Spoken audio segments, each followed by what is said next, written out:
गुरांकडे आलं आणि गुरांकडे आल्यावरती मी व्लॉगच एडिट करीत असते. इथं आपली गुरं मस्तपैकी चरतात. हे आम्ही घरून येतानाच आंबे घेऊन आलोय. हा मोबाईल थंड व्हायला ठेवला, बॉटल वगैरे आणली. आणि हिचं काय चाललंय बघा. काय करते का? दुकान टाकले. कसलं दुकान टाकलंय? जरा सांगशाल का किती किंमत आहे, काय किंमत आहे, आणि तुम्ही काय बनवतात? प्लस बनवते. आणि ते कोणाला विकणार तुम्ही? ते असंच कोणाला पण. हां काय, मग पर्सची किंमत सांगता का आम्हाला? 10, 20, 30. हो का, ही तर छोटीच वाटते मला. 10, 20, 30.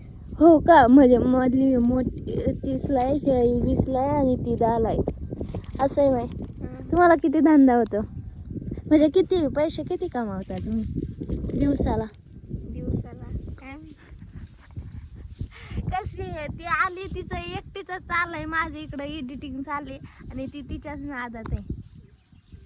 कमेंटमध्ये नक्की सांगा कोणी कोणी असे बारीकपणे पर्स करेलच. मी तर लई करेलच, आणि पैसे तर एवढे सीताफळाचे करेलच ना, विचारताच सोय ना. एवढं श्रीमंत होतं ना आम्ही बारीकपणे, पण आता गरीब झालोय म्हणून. का नाही ग, बरोबर आहे का नाही? करावं, लय पैसे होतं आमच्याकडे. सीताफळाची पानं म्हणजे आमचं पैशाचं झाड होतं. हा, हे बघा इथंच आहे. आता मी तिला तेच पैसे आणून देणार आहे आणि ती मला पर्स देणार आहे. आता मी पैसे तोडायला आले झाडाचं, कारण हे झाड पैशाचं झाड होतं बारीकपणे आमच्यासाठी. आता ते सीताफळीचं आहे.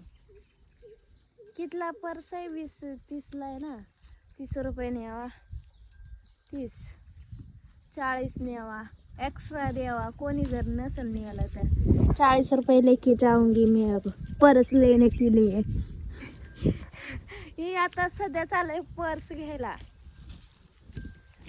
पर्स कितला आहे हो? 10ला आहे, ही 20ला आहे, ही 40ला आहे, 30ला आहे. 30, 40 वाली दे. 40. द्या ना 40 वाली. हे धरा पैसे, मोजून बघा आहेत का नाही. बरोबर आहेत का पैसे? 40. आणि ही माझी पर्स. आता ही घेऊन मी चालले बाजारात. तर चला जाऊयात बाजारात. तोपर्यंत तुम्ही अशी पर्स घेतली आहे का नाही, बनवली का नाही, कमेंटमध्ये नक्की सांगा.